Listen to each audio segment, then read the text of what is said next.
Hay una pregunta que aparece tarde o temprano cuando uno se va de su país. ¿En qué momento puedo decir que todo esto valió la pena? Porque al principio haces cuentas con dinero. ¿Cuánto vas a ganar? ¿Cuánto cuesta el alquiler?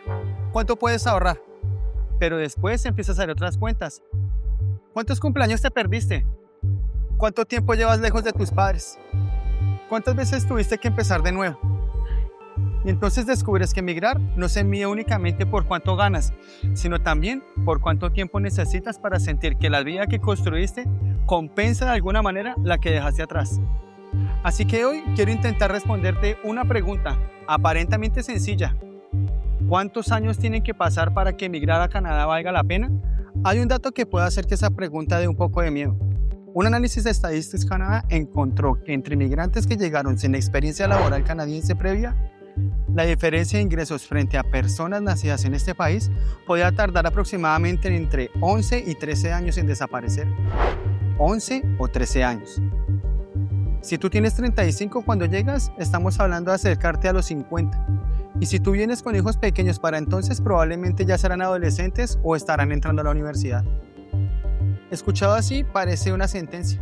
Vienes, trabajas, te adaptas y quizás necesitas más de una década antes de alcanzar económicamente a alguien que empezó su vida laboral en este país. Pero hay algo importante. Ese número describe lo que ocurre cuando observamos a miles de personas juntas. No es un reloj que empieza a correr el día que tú te bajas del avión. Y lo sé porque conozco a dos personas que llegaron a Canadá prácticamente en la misma etapa de sus vidas. Ninguno aterrizó con todo resuelto.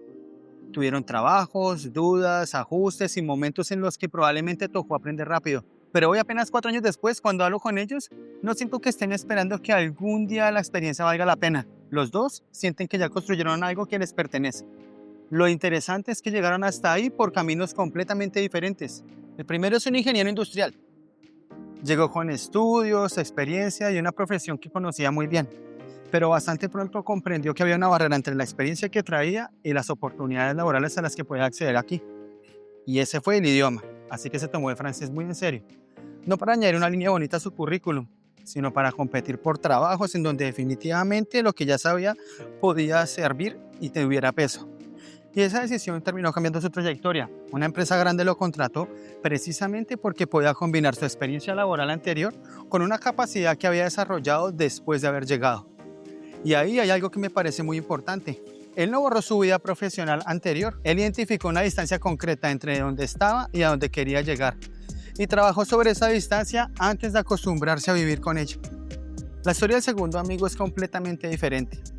Él empezó trabajando en una empresa de aseo y servicios generales, y creo que muchos inmigrantes conocemos esa sensación.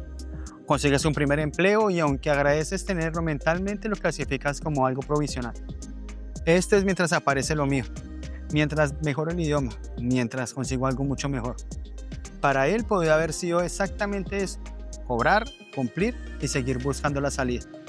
Pero ocurrió otra cosa. En vez de mirar únicamente la tarea que tenía que cumplir, empezó a observar cómo funcionaba la empresa, cómo conseguían los clientes, cómo podían organizar el personal y qué problemas aparecían. Probablemente qué hacía falta para que un servicio fuera rentable, y fue conociendo el negocio desde adentro. Y con el tiempo la relación con quien era su jefe cambió. Hoy ya no trabaja simplemente para esa empresa. Hoy es socio de la persona que originalmente lo contrató. Ahora bien, hay un problema con contar estas dos historias. Sería muy fácil escucharlas y concluir, entonces Statistics Canada está mintiendo.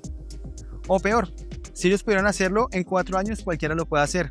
Y ninguna de las dos cosas es cierta. Estas personas también tuvieron circunstancias favorables, una profesión en la que probablemente determinados idiomas podían abrir oportunidades. Una empresa que valoró la experiencia adquirida fuera de Canadá. Un jefe dispuesto a convertir una relación laboral en una sociedad. Eso también forma parte de la historia, porque sería muy cómodo contar estos dos casos como si todo dependiera únicamente de actitud y esfuerzo. Y sabemos que no funciona así. Hay personas trabajando durísimo, que encuentran barreras que no desaparecen únicamente porque tengan muchas ganas de progresar. Por eso estas dos historias no contradicen necesariamente las estadísticas. El dato puede ser muy cierto y al mismo tiempo no describir la experiencia de estas dos personas. Los promedios sirven para entender las tendencias, no sirven para adivinar biografías.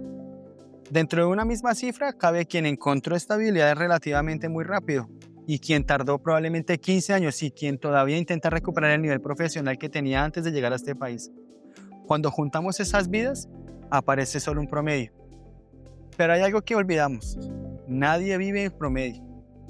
Y quizás el problema es que llevamos todo este tiempo intentando medir con un solo reloj algo que en realidad tiene dos. ¿Cuánto ganas? ¿Cuánto ahorras? Si recuperaste tu nivel profesional, si puedes pagar tus cuentas sin vivir con angustias. Ese reloj se puede medir, pero existe otro. ¿Cuánto tardas en recuperar tu tranquilidad, tu confianza, tu independencia, tu pertenencia? Y ese reloj es mucho más difícil de poner en una gráfica. Además, los dos no avanzan necesariamente a la misma velocidad. Puedes estar bien económicamente, claro que sí, y sentirte completamente solo. O puedes sentir que ese lugar ya forma parte de tu vida mientras que todavía intentas mejorar tus ingresos. Por eso reducir la pregunta a un solo salario puede dejar fuera una parte enorme de lo que definitivamente significa emigrar. Hay señales pequeñas que no aparecen en ningún reporte. El día que haces una llamada complicada sin preparar mentalmente cada frase. El día que llega una carta que antes te habría puesto nervioso y ahora sabes exactamente qué hacer. El día que alguien recién llegado te pregunta cómo funciona algo y te das cuenta de que ahora tú eres la persona que conoce el camino. Son cosas normales, casi invisibles, pero juntas cuentan una transformación enorme. Ese lugar donde alguna vez fuiste completamente nuevo comienza poco a poco a convertirse también en tu casa. Y quizás ahí aparezca una pregunta más útil que no sea ¿cuántos años necesito? Tal vez conviene preguntarse incluso antes de comprarse un boleto de avión. ¿Qué tendría que pasar para que yo considere que esta situación funcionó? Y tratar de responderla con cosas concretas. Quizás para ti sea ejercer tu profesión, darles determinada estabilidad a tus hijos, o de pronto ahorrar una cantidad de dinero, aprender un idioma, montar un negocio, o simplemente vivir con mucha más tranquilidad. Porque si no sabes qué significa ganar para ti, puedes pasar años persiguiendo una meta que probablemente era la de otra persona. Y lo mismo sirve para aquello que todavía te falta. Para mi amigo ingeniero fue el francés. Para otra persona puede ser una certificación. Para alguien más, aprender a presentar mejor su experiencia o construir contactos. La pregunta útil no es solamente ¿por qué todavía no estoy donde quiero?, sino ¿qué distancia concreta existe entre donde estoy y mi siguiente paso? Algunas distancias se pueden cerrar. Otras dependen probablemente de cosas que no controlamos. Y distinguir una de otras también es parte del proceso.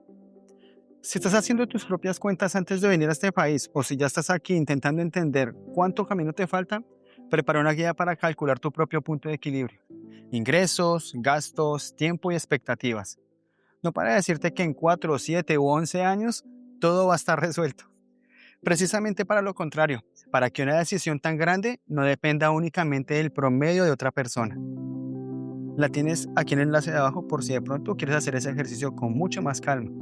Después de mirar estas dos historias y ese dato de 11 a 13 años, creo que la pregunta del principio cambia totalmente. Quizás nunca fue realmente cuántos años necesita una persona para que emigrar valga la pena. Quizás la pregunta sea ¿qué tendría que cambiar en mi vida para que algún día pueda mirar hacia atrás y sentir que aquella decisión tuvo sentido? Para algunos será una casa, un salario o un negocio. Para otros será algo un poco menos visible, sentirse tranquilos, útiles, acompañados, en casa.